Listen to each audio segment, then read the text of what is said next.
அப்படின்னு ஒரு கவலை எப்போதுமே அந்த கோழிக்கு இருந்துச்சு. இதை தெரிஞ்சுக்கிட்ட அந்த கிளி ஒரு நாள், என்ன பாக்குற, எவ்வளோ முயற்சி பண்ணாலும் என்ன மாதிரி சிக்குன்னு வரவே முடியாது அப்படின்னு சொல்லி சிரிச்சுதான். அதை கேட்ட அந்த போந்தா கோழி, நாம குண்டா இருக்கிறதுனாலதான் பறக்கவே முடியல, முதல்ல உடம்ப குறைக்கணும் அப்படின்னு முடிவு பண்ணிச்சான்.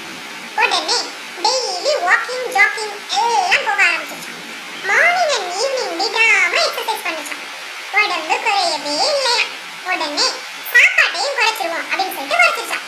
தன்னால கொஞ்சம் கொஞ்சமா வெயிட்டும் குறைஞ்சிருச்சான்.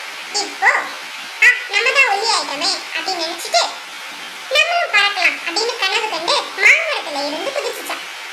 குதிச்சு பறக்க முயற்சி பண்ணிச்சான். ஆனா கிளைகள்ல சிக்கி தவிச்சு கீழே விழுந்துருச்சான். இனி இது சரி வராது, நாம மாடியில இருந்து ட்ரை பண்ணுவோம் அப்படின்னு மாடியில இருந்து குதிச்சு முயற்சி பண்ணி பறக்க முயற்சி பண்ணிச்சான். கீழே விழும்போதுதான் ஐயோ போச்சே போயிடுவோம் போல இருக்கே அப்படின்னு ஃபீல் பண்ணிச்சான். ஆனா ரொம்ப லேட்டா ஃபீல் பண்ணிருக்கு. அதுக்குள்ள அது கீழே விழுந்து மண்டையில அடிபட்டு செத்தே போச்சான். நாமளா இருக்கிறது தான் அழகு. அடுத்தவனை உயர்வா பார்த்து அது மாதிரி இருக்க ஆசைப்பட்டா உள்ளதும் போயிடும்.